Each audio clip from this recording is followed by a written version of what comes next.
I'm very fortunate to live on the unceded territories, work and play on the unceded territories of the Musqueam, Squamish, and Tsleil-Waututh nations. I'm not Canadian. English isn't my first language, and because of where I was born, as I speak, the color of my skin, I have a lot of opportunities that are still not afforded to many in this world. But I'll move on to speak about craft, which is why we're here. And I have disclosures. Probably the most significant one here is that I have several leadership roles within the Canadian Cancer Clinical Trials Network, which basically means I just have trouble saying no. My second set of disclosures is that a lot of the slides you're going to see today were actually provided to me by Stephen Sundquist and Sabi Sabason, and I'm very grateful to them for that. But I think every morning we should start with why, or just stay in bed. I want to start with that, and I'm speaking to the choir here, which makes my life very easy. I don't have to tell you why clinical trials and clinical research are important, but why do we want to push trials and move to DCTs and get into remote or underserved areas? You could easily make the arguments that the return on investment isn't going to be huge. It takes a lot of work to set up a trial in a high population area. In a lower density area, there's more work involved. There's, you're just not going to recoup that effort with accruals necessarily. And for me, the why comes back to the observation that quality of care really declines when you get outside urban centers. With structural issues, of course, access to imaging, subspecialists, even generalists, and we also have pattern of practice issues, and really the structural issues we may never address. Pattern of practice issues may be addressable to some extent, still not going to be easy. Guideline adherence, we know from a lot of oncology research work that's been done, drops to sometimes less than 30% for guideline endorsed treatments that are just not given. And it doesn't even, you don't even have to go far outside of urban centers. There was a study in Alberta looking at 100 kilometers outside of Edmonton or Calgary, guideline adherence starts to drop precipitously. And we've shown the same sort of patterns in BC as well. CME is difficult to implement. You can't, if you don't have enough people working in an area, you can't cover each other to go to continuing medical education conference and so forth. Patient factors, a lot more distances, lower population density. Access to standard treatments can be difficult to provide in various geographic locations. And overcoming cultural, socioeconomic, indigenous barriers is another big issue. And I think clinical trials can address some of these practice issues, and this is where my why comes from. I could show you a lot of data from the oncology world, of course, that's where I live, but this is actually a cardiology paper that came out of Edmonton many years ago now, looking at hospitals urban hospitals that participate in clinical trials or not. But participation meant less than 5% of patients seen for, in this case, acute coronary syndromes were enrolled onto clinical trials. So not very high accruing sites necessarily, but just hospitals that met that bar had a higher practice guideline adherence, significantly lower patient mortality, and really the quality of care that was provided in those sites was better. I know you all know this, I'm preaching to the choir, but it's still, I think, important. Because at the end of the day, if I'm presenting a clinical trial option to a patient, I have to know what the standard of care is before I can present whatever is being investigated. And therefore, by definition, I'm providing that standard of care to the people who say no to trials. And so if we can move that sort of approach into communities, we probably will improve adherence to whatever the standard is. In BC Cancer, until recently, we really had 6 sites that conduct clinical trials. And they're all, it's kind of hard to see the here, but they are, along the border, Vancouver, Victoria, Surrey, Abbotsford, Kelowna, and Prince George. So above Prince George, there's really nothing, and you know what our geography is like. It's very dispersed and difficult to get trials to patients. If you look even at our big centers, our tertiary centers, these are the accruals for the first 6 months of fiscal 2023. You can see systemic therapy accruals, once you get outside of Vancouver, start to drop precipitously, and it's difficult to access, for centers even, to bring in systemic therapy trials in oncology to some of these sites. It's a competitive world, and BC Cancer is working on several initiatives to improve that, but CRAFT is one of these. And turning to Australia, which shares a lot with Canada, we have, Australia is a country with a population that's sort of concentrated in urban centers around the rim and a whole lot of nothing in between. It's also a country that's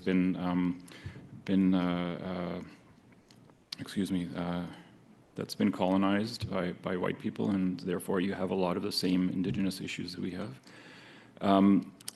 Australia is ahead of us in terms of decentralized clinical trials, and they actually have developed trial networks, and what CRAFT is built on is modeled significantly after Australia. But even there, you can see there's still a gap between rural sites and urban sites in terms of studies that are available for research and subjects accrued to trials. So CRAFT is one, as I said, of the initiatives BC Cancer is implementing to improve remote access to clinical trials. And so let me speak about that. This whole session is about decentralized clinical trials, so they're here to stay. I think one of the good things that came out of COVID is that. So I won't belabor that. We'll be speaking more about that in the next sessions. And I don't really have to convince you, I hope, of the benefits of decentralized clinical trials, and the speakers after me will probably do that anyway. So what is CRAFT? The Canadian Remote Access Framework for Clinical Trials. And this was developed by 3CTN as a uniquely Canadian hybrid decentralized framework based upon the Australasian teletrials model. And so we look at trial clusters, which are in agile and scalable clusters of, you can think of the hub and spoke or however you want to look at it, but a primary site with satellites. And a satellite could be another hospital, could be a general practitioner's office, could be a patient's home, however it's defined, and then leveraging telehealth to bring clinical trial access closer to the patient's home through that.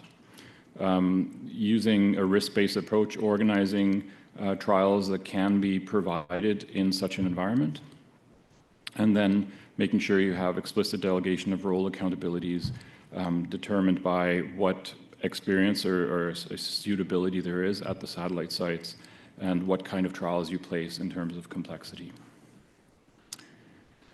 And sites' involvement in multiple clusters would then therefore expand the clinical trials portfolio activity and access for patients to clinical trials.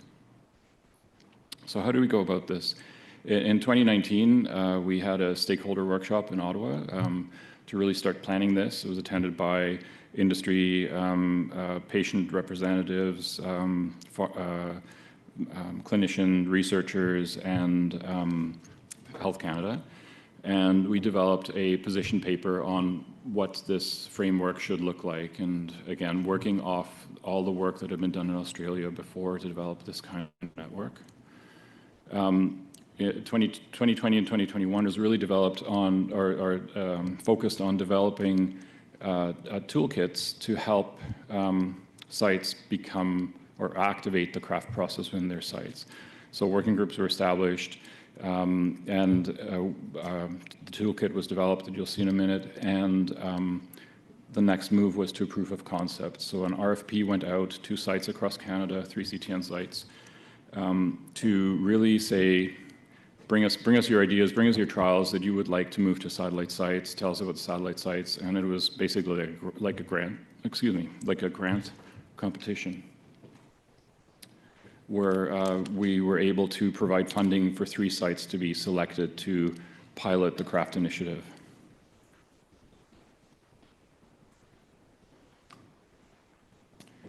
And this was then launched in April 2021. And this work that we've done so far has been published in Current Oncology, so the reference is there. You can pull it up. And so the CRAFT toolkit, and there's a link to the toolkit site, really was a resource created to help the sites set up site feasibility assessments and agreement templates between the sites and the satellites, clinical research agreement, and then statement of work, and if necessary, if it was an industry study that was being expanded, amendments for industry, a proper site supervision plan, and of course for GCP and Health Canada requirements, delegation logs, site SOPs were established for quality. And so the proof of concept really was to demonstrate the model implementation and roll this out, and then to evaluate the toolkit resources and the experience of both the primary site, the satellite experience, and patients in the process. And so in the competition, 3 studies were selected to move forward. I wasn't involved in this selection because of conflicts, but I will declare that the third one in Newfoundland is actually a study, the PRIME study, that I'm a grant holder and chair of. And so I was happy to see that I could be involved in the expansion of the clinical trial there. And different types of trials were selected. So the first trial is an industry-sponsored phase 3 study with a drug IP. The second is the one in BC was a radiation oncology focused study. And the third was, again, a drug study, but an investigator-initiated drug study with metformin, a relatively easy medication. And the first and last study also had drug distribution involved to the satellite sites, whereas the second one was really not observational, but a follow-up study on patient outcomes. And so in terms of by March 2023, when the proof of concept was closed, you can see here what the progress was for the sites. Green means it's fully executed. Yellow means it's pending, not started, and lighter green, I guess, is initiated. And so unfortunately, the industry study that was started in Ontario got to the point of ethics approval, but then the sponsor stopped the study for sponsor reasons, and we could not get to the point of site initiation and enrollment. The radiation study in BC is fully activated at Mills Memorial Hospital and is following patients there, and in process for Kootenay Boundary Region Hospital. And in Newfoundland, again, one site was completely activated and had patients recruiting and follow-up. The other one had not gotten there, and unfortunately that study now is closed as well. It was, in my mind, it was definitely a success, and we'll talk more about that, but it certainly made the headlines in the local press, and then we move on to the evaluation measures of this process. So we had clinician surveys during the process and at the end, and really did a thorough post-mortem, if you like, on the whole process to define what was successful and what wasn't. Participant surveys, again, during the process and at the end. Trial performance metrics were measured quarterly, and meetings were held regularly during the startup and execution process. And a use of a toolkit we evaluated the toolkit itself to see how useful it was for this process and where we could make changes. So what recommendations have come from this pilot project so far? Selecting the right trial. This is all going to seem very obvious, but it still needs to be said. If you pick a trial that is too complex for a satellite site, you're going to fail. If you pick a trial that's going to close before you can get it open, you're going to fail. You have to pick a trial with a long recruitment period. Ideally, get going on getting the satellite site activated before the trial even opens. Selecting the right satellites, so having satellites that truly benefit the trial, either with high recruitment potential or improving, again, access for that patient population. The collaboration potential, so looking at institutions and investigators, how engaged are they really? And I think there were some real learnings there that, some sites might say they are engaged, but at the end of the day, do you really have the engaged partners at the sites? And leveraging existing relationships, if you have them, between local and regional nodes. A key element, I think, would be to have one institutional master research agreement if you can. So if you're activating a satellite site, get an agreement in place that is really a blanket agreement, such that when you bring trials to the site, that could be an amendment of a statement of work for that specific trial, rather than having to renegotiate agreements all the time. And really having the site contract officers upfront assembled so everybody's on the same page, and there can be, again, time is of the essence for these, so there can be a rapid activation when the studies come. and making sure you engage your stakeholders. And identifying multiple champions at satellite sites, having a dedicated point person, but the multiple champions, I think, is again a key learning. We had one site which had an almost complete turnover of its staff during the time that this was all being activated. Again, remember, we had COVID to deal with. We had Newfoundland was hacked and had a ransomware attack, so the whole system went down. All these things play into the role of the reality of trying to do research in this world. And so making sure you have a redundancy of point people would be good advice. And committing to regular meetings to make sure that your project is always at the top of the radar and being given the attention that it needs.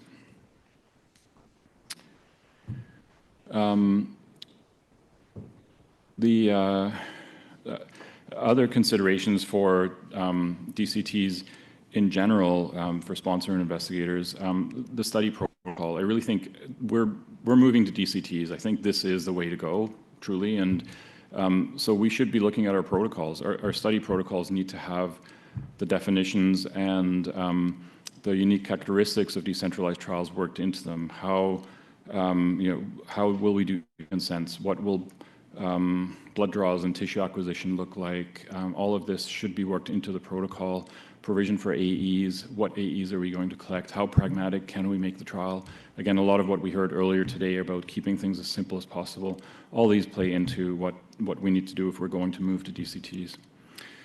And the IP, we could have a whole nother talk about IP distribution. I'm not going to get to it, but all of that needs to be considered when you're looking at satellite sites. And then again, you have to make sure that safety and data monitoring plans are developed based upon what the assessed risk is for that satellite and for that study. And again, data shouldn't suffer, but data may suffer depending on how the study is designed and rolled out, and that has to be paid attention to before you get moving.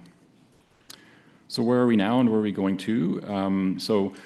Again, the proof of concept, I think were a success. We've learned a lot from them. We're now moving to broad adoption. We will be publishing the proof of concept findings hopefully early next year. There are funding incentives that will be put in place for 3C10 cancer sites to roll out further decentralized trial projects with the CRAFT framework, and shared awareness for a wider stakeholder audience, which is why I'm here. I think this is an initiative that isn't cancer specific by any means, but a lot of the learnings that we've come across along the way can be shared and expanded to other sites. Patients are bought in. Greta Hutton helped design all of this, and her words ring in my ears to say where a person lives in Canada should not make a difference for accessing cutting-edge treatment. And one of the Newfoundland patients also sort of brought the Canadian spin on it of the weather and moose being one of the big obstacles to getting to your research site. So bringing sites to the patient, or bringing studies to the patients rather than patients to the study is in so many ways the right way to go. So I want to thank all the different partners who have made this possible in the 3 health regions that we're working with, 3CTN, the team in Australia that we still have very close collaboration with, and many others that I can't list. And one final thank you.